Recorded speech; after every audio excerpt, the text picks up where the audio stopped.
नमस्कार दोस्तों, मैं सिद्धांत ओलंपिक स्टडी में आपका स्वागत है। कैसे आप सभी लोग। सो फ्रेंड्स, ये पार्ट 2 है। इसके पहले हमने पार्ट 1 डिस्कस किया है। अगर आप लोग चैनल पर नए हो तो पहले पार्ट 1 देखना एंड देन पार्ट 2 देखना, ठीक है। यहाँ पर हम इन्वायरमेंट के 40 क्वेश्चन करवा रहे हैं, जो कि उत्तराखंड आयोग द्वारा जो वन दरोगा का पेपर कंडक्ट करवाया गया था उसमें ये प्रश्न पूछे गए थे। तो ये आपके लिए जानना बहुत ज़रूरी है कि एग्जाम में प्रश्न कैसे पूछता है, क्या लेवल रहता है, ठीक है। और इन्वायरमेंट का प्रॉपर बैच हमने स्टार्ट किया है, जो कि 5 दिसंबर से इसकी क्लासेस आपको मिलना स्टार्ट हो जाएंगी। डेली 12 पीएम पर, यानी कि दोपहर 12 बजे आपको वीडियो मिलेगा। तो आप सभी लोग चैनल से जुड़ जाना। रेगुलर बेसिस पर जो भी अपडेट मैं दे रहा हूँ आप सभी लोग फॉलो करते रहना, ठीक है। बिना किसी देरी के आगे बढ़ते हैं। आज का जो पहला प्रश्न है, एक सेकेंड। ओके तो आज का पहला क्वेश्चन है, निम्नलिखित में से कौन सी ग्रीन हाउस गैस नहीं है। ध्यान दीजिएगा, पूछ रहा है कि ग्रीन हाउस गैस नहीं है। तो ग्रीन हाउस गैस यहाँ पर आपका नाइट्रोजन नहीं है। आपका ग्रीन हाउस गैसेस में मीथेन आता है, कार्बन डाइऑक्साइड आता है, क्लोरोफ्लोरोकार्बन आता है। इसके अलावा नाइट्रस ऑक्साइड जिसका फार्मूला N2O होता है ये भी आता है। यानी कि ये CH4, इसके बाद में CO2 एंड देन क्लोरोफ्लोरोकार्बन यानी कि CFC, और यहाँ पर N2O, और जलवाष्प भी आप लिख सकते हैं। जलवाष्प भी ग्रीन हाउस गैस के अंतर्गत आता है। ग्रीन हाउस गैस में क्या होता है कि जो सन से इंफ्रारेड्स आती हैं अर्थ पर, ये यहाँ तक पहुँच तो जाती हैं, लेकिन इन गैसों के वायुमंडल में मौजूद होने की वजह से ये यहाँ से लौट नहीं पाती हैं, ठीक है। ये वापस नहीं जा पाती है। इसकी वजह से क्या होता है कि जो अर्थ का टेम्परेचर है ये हाई होता है, मतलब इसका जो टेम्परेचर है ये गर्म होता है। इसी की वजह से जलवायु परिवर्तन प्लस अन्य प्रॉब्लम्स जो हम लोग देख रहे हैं आजकल, ये सारी चीज़ें फेस करनी होती हैं। तो ग्रीन हाउस गैस का यही एग्जांपल्स हैं, और ग्रीन हाउस गैस के बारे में ये सारी चीज़ें आपको जाननी चाहिए। बढ़ते हैं अगले क्वेश्चन की तरफ। आगे बढ़ते हैं। अगला जो क्वेश्चन है आप देख रहे हैं, ज्वारीय ऊर्जा का एक स्थल खंबात की खाड़ी कहाँ पर स्थित है। तो ज्वारीय ऊर्जा का एक स्थल खंबात की खाड़ी गुजरात में स्थित है। ओके, आगे बढ़ें। इसके बाद में नेक्स्ट क्वेश्चन है, निम्नलिखित में से किस व्यापारिक रोग को कृष्ण फुफ्फुस रोग यानी कि ब्लैक लंग डिजीज के रूप में जाना जाता है। तो यहाँ पर आपका राइट आंसर होगा फुफ्फुस धूलियमता, ठीक है। ये आपका राइट आंसर होगा। ब्लैक लंग डिजीज का मतलब यहाँ पर ये होता है, ये फेफड़े से संबंधित है, ठीक है। फेफड़े में जो कैंसर वगैरह होता है ये कृष्ण फुफ्फुस रोग की वजह से होता है। आपको बस इतना जानना है इसके विषय में, ठीक है। आगे बढ़ते हैं। अगला क्वेश्चन है, प्रजनन और वृद्धि की कृषि पद्धति को क्या कहा जाता है। तो प्रजनन और वृद्धि की कृषि पद्धति को हम पशुपालन बोलते हैं। ये थोड़ा सा मुझे इसके बारे में डिटेल में नहीं पता है कि क्यों बोलते हैं। इसकी चर्चा जब हम कंटेंट आपको प्रोवाइड करेंगे तो उसमें कर लेंगे, ठीक है। तो प्रजनन और वृद्धि की कृषि पद्धति को हम पशुपालन बोलते हैं। अभी के लिए आप इतना याद कर लीजिए। आगे बढ़ते हैं। नेक्स्ट क्वेश्चन है, इनमें से कौन सा सम्मेलन लुप्त प्राय प्रजातियों में अवैध व्यापार को नियंत्रित करने से संबंधित है।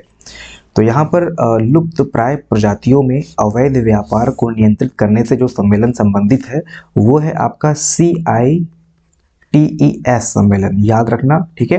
ये लुप्त प्राय प्रजातियों में अवैध व्यापार को नियंत्रित करने से संबंधित सम्मेलन है CITES। इसके अलावा जो और यहाँ पे सम्मेलन दिए हैं ये काफ़ी इंपॉर्टेंट है, ये आपको याद होना चाहिए। यहाँ पर लिखा हुआ है रॉटरडैम सम्मेलन। तो रॉटरडैम सम्मेलन जो है ये खतरनाक रसायनों के अवैध व्यापार से संबंधित है। याद रखिएगा, खतरनाक रसायन के अवैध व्यापार से, ठीक है, संबंधित है। ये अवैध व्यापार से संबंधित है। ओके, जो नेक्स्ट है लिखा हुआ है वियना सम्मेलन।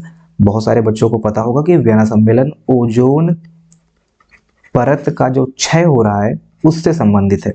ओजोन परत के क्षय से संबंधित है। ओजोन परत के क्षय में क्या होता है आपको पता होगा।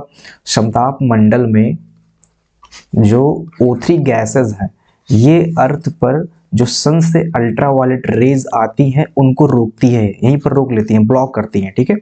सन की अल्ट्रावायलेट रेज जब पृथ्वी पर नहीं आ पाती हैं इस वजह से हम लोग सुरक्षित हैं। अदरवाइज यहाँ पर जब ज़्यादा इसका जो होल है, इसका जो क्षयीकरण है ये ज़्यादा अगर हो जाता है तो सन की अल्ट्रावायलेट रेज पृथ्वी पर आएंगी, यहाँ पर इंसानों को प्रभावित करेंगी, पेड़ पौधों को भी प्रभावित करेंगी। इंसानों में ये स्किन डिसीज का, स्किन कैंसर का एक कारण बन सकती है, ठीक है। तो ये सारी चीज़ें आपको पता होनी चाहिए, ओजोन परत के क्षय के कारण और उससे संबंधित प्रभाव। इसके बाद में लास्ट में आप देख रहे हैं ये है बेसल सम्मेलन। बेसल सम्मेलन में क्या होता है कि जो खतरनाक अपशिष्ट पदार्थ निकलते हैं, खतरनाक अपशिष्ट पदार्थ, ध्यान रखिएगा, खतरनाक अपशिष्ट पदार्थ जो पृथ्वी से निकलते हैं उसका उसका निस्तारण कैसे किया जाए। अपशिष्ट पदार्थ का मतलब ऐसे पदार्थ जो यूज हो चुके हैं, दोबारा यूज नहीं किए जा सकते, उनको हम रीयूज भी नहीं कर सकते हैं, जैसे प्लास्टिक वगैरह हो गया। प्लस जो इंडस्ट्री से बहुत सारे ऐसे केमिकल या फिर खतरनाक अपशिष्ट निकलते हैं जो कि नुकसानदायक होते हैं। तो ऐसे पदार्थों का जो अवैध व्यापार होता है, एक सीमा से दूसरे सीमा में डालना, कभी कभी क्या होता है कि हम दुश्मनी निकालने के लिए अपनी सीमा से दूसरे सीमा में ऐसे पदार्थों को जाने देते हैं। तो ये सारी चीज़ें डिस्कस होती है बेसल सम्मेलन के अंतर्गत। तो ये रॉटरडैम आपको याद होना चाहिए कि खतरनाक रसायन से संबंधित है, और बेसल आपका खतरनाक अपशिष्ट से संबंधित है। वियना सम्मेलन आपका ओजोन परत के क्षय से संबंधित है। एंड CITES सम्मेलन जो है ये लुप्तप्राय प्रजातियों में अवैध व्यापार को नियंत्रित करने से संबंधित है। ठीक है, मोस्ट इंपॉर्टेंट क्वेश्चन है। आगे बढ़ते हैं। अमेजन वन किस महाद्वीप में स्थित है? तो आपको पता होगा अमेजन वन जो है ये कहाँ पे स्थित है? ये दक्षिणी अमेरिका में स्थित है। कहाँ पे स्थित है? दक्षिणी अमेरिका में स्थित है। वन को आपको डिटेल से पढ़ना है, ठीक है। जितने तरह के वन हो सकते हैं, कौन से वन कहाँ पे स्थित हैं, इन सारी चीज़ों के बारे में आपको डिटेल डिस्कशन करना है। एग्जाम में ये प्रश्न बहुत ही महत्वपूर्ण है, क्योंकि आपका जो पोस्ट है ये वन दरोगा का प्रोफाइल है, तो वनों के बारे में आपको डिटेल में नॉलेज होना चाहिए। ठीक है, आगे बढ़ें। अगला क्वेश्चन है ग्रीष्मकालीन जुताई क्या है? तो ग्रीष्मकालीन जुताई, ये आपका यहाँ पर राइट आंसर होगा ए। वह प्रक्रिया जिसमें ग्रीष्मकाल में खरपतवारों और कीटों को नष्ट करने के लिए खेतों की गहरी जुताई की जाती है। तो ध्यान दीजिएगा, यहाँ पर खरपतवारों और कीटों को नष्ट करने से संबंधित है ग्रीष्मकालीन जुताई।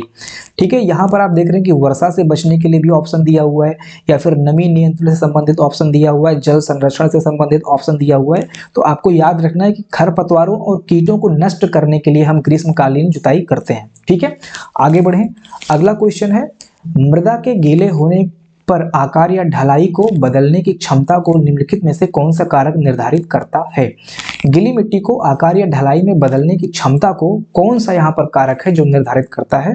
तो यहाँ पर आपका राइट आंसर होगा मृदा संशक्ति। ठीक है, ये ऐसा कारक है जो कि गीले होने पर आकार या ढलाई को बदलने की क्षमता को निर्धारित करता है। अगला क्वेश्चन है, आप देख सकते हैं आपदा प्रबंधन पर विश्व सम्मेलन 1994 कहां पर आयोजित किया गया था? तो आपदा प्रबंधन विश्व सम्मेलन 1994 में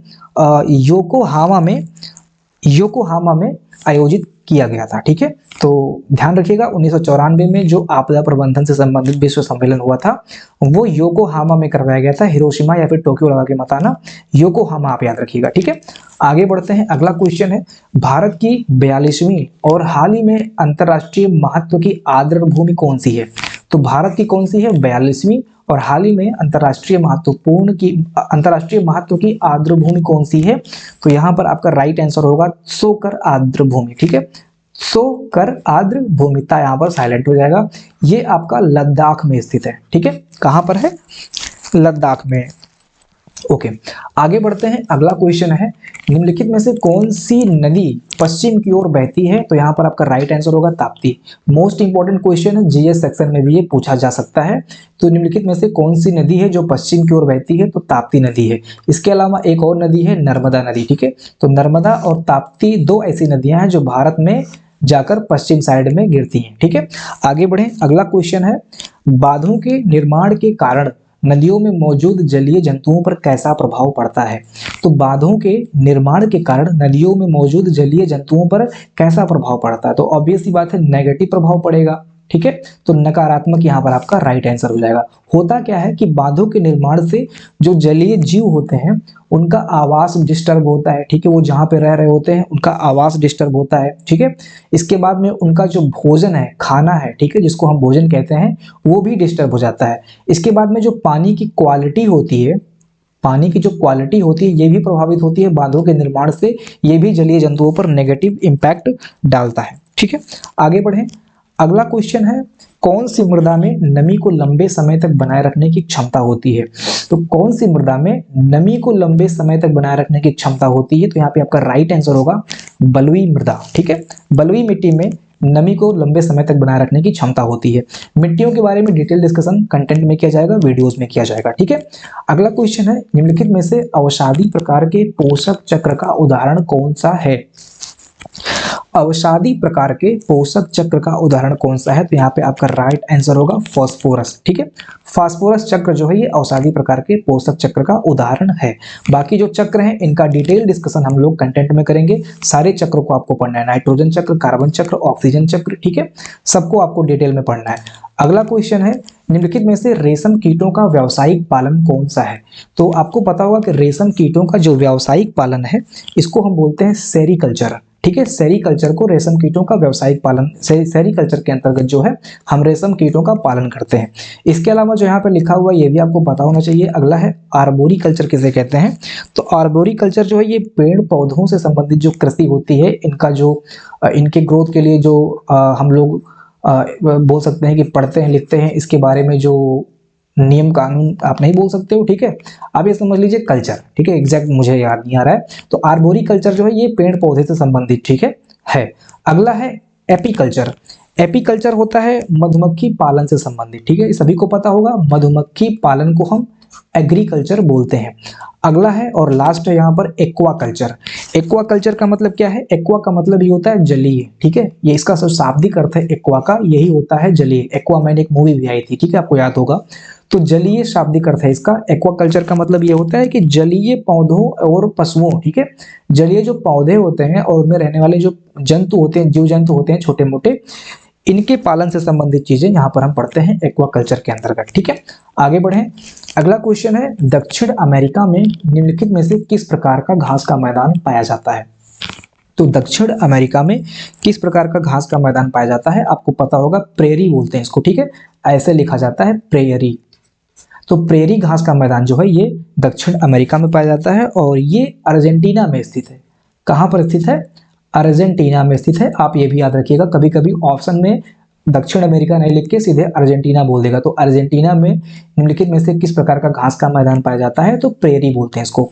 डाउन्स जो है ये आपका ऑस्ट्रेलिया में है। ठीक है, ऑलरेडी मैंने इस पर एक वीडियो बनाया था बहुत समय पहले कि जो ये घास के मैदान है इनको हम कैसे याद करें। ठीक है, तो मैंने आपको बताया था कि जो इंडिया का मैप है यहाँ पर ऑस्ट्रेलिया है, ये एकदम से डाउन में है। ठीक है, तो डाउन से हम कोड कर सकते हैं कि डाउन इसको बोलते हैं। वर्ल्ड का हमने बताया था कोड करके, दक्षिण अमेरिका है, दक्षिण अफ्रीका है, सॉरी। ठीक है, दक्षिण अफ्रीका। कभी इन्होंने वर्ल्ड कप नहीं जीता है तो इनको हम वेल्डन बोलते हैं कि बेटा जाओ, ठीक है, अब की वर्ल्ड कप जीत के आना। तो वेल्डन दक्षिण अफ्रीका, या फिर जीत लिया इसलिए हम इसको वेल्डन बोल रहे हैं। तो इसको वर्ल्ड को ऐसे कोड करके याद करना है। लास्ट है पंपास। ठीक है, तो पंपास आपका कहाँ पर स्थित है? पंपास जो है ये आपका अर्जेंटीना में स्थित है। सॉरी, यहाँ पर हमने थोड़ी सी गलती कर दी थी। प्रेरी जो है ये आपका नॉर्थ अमेरिका में स्थित है। ठीक है, ध्यान रखिएगा, ये अर्जेंटीना में नहीं है, ये नॉर्थ अमेरिका में है। और जो पंपास है ये आपका अर्जेंटीना में है। ठीक है, अर्जेंटीना में है। मैंने थोड़ी सी गलती कर दी। कोड आपका ये है, मुझे अभी एग्जैक्ट याद आ रहा है। अर्जेंट पेपर देने जाना है। ठीक है, जैसे कोई जा रहा है, एक्सीडेंट वगैरह हो गया उसका, ठीक है, तो जो लोग उसको उठाने आएंगे तो वो बोलेगा कि मुझे जल्दी से अपनी बाइक दे दो, मुझे अर्जेंट पेपर देने जाना है। ठीक है, तो अर्जेंट अर्जेंटीना और पेपर का मतलब पंपास हो गया। और प्रेरी का मतलब आपको कैसे याद करना है कि नॉर्थ अमेरिका में है।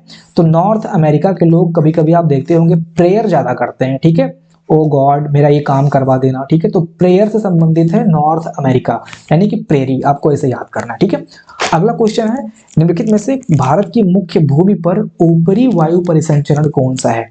तो ऊपरी वायु परिसंचरण ये है जेट प्रवाह। ठीक है, ये क्या है? ऊपरी वायु परिसंचरण का मतलब ये काफी ऊपर होता है। जेट प्रवाह जो होती है वहां के माध्यम से, जेट प्रवाह के माध्यम से ऊपरी वायु परिसंचरण होता है भारत की मुख्य भूमि पर। ठीक है, बाकी डिटेल हवाओं के बारे में हम क्लास में करेंगे। ठीक है, तो यहाँ पर हम चर्चा नहीं करेंगे, अदरवाइज वीडियो लंबा हो जाएगा। अगला क्वेश्चन है और यहाँ का लास्ट क्वेश्चन है, इस वीडियो सेशन का लास्ट क्वेश्चन है, कौन सा शहर ताज ट्रेपेजियम का एक हिस्सा है? एक ऐसा क्षेत्र जहां ताजमहल को चमक खोने से बचाने के लिए वायु प्रदूषण को न्यूनतम रखा जाता है। ठीक है, आपको पता होगा कि ताजमहल में एसिड रेन या फिर सल्फ्यूरिक एसिड की वजह से इसका जो रंग है ये धूमिल पड़ रहा है। जो सफेद रंग है इसका, ये थोड़ा थोड़ा सा कालीमा इस पे छा रही है। तो आसपास को जो क्षेत्र हैं, जो आसपास के जो क्षेत्र पड़ते हैं, ताजमहल के आसपास जो क्षेत्र पड़ते हैं, वहां की वायु को प्रदूषण से बचाया जाता है। इसके लिए कोशिश की जा रही है। तो ताजमहल के आसपास आपका मथुरा है, तो मथुरा को कोशिश किया जा रहा है कि इसका जो वायु है, ठीक है, वो कम प्रदूषित रहे, ताकि ताजमहल हमारा सुरक्षित रहे। इसी को हम ताज ट्रेपेजियम का एक हिस्सा मानते हैं। उम्मीद करता हूं कि आपको ये सेशन अच्छा लगा होगा। अगर आप लोग चैनल पर नए हैं तो आप लोग चैनल से जुड़ जाना। अगर आपको वीडियो अच्छा लगा होगा तो वीडियो को लाइक करना, ठीक है, हमारे चैनल को सब्सक्राइब करना। मिलते हैं अगली वीडियो में, अपना ध्यान रखिएगा। जय हिंद।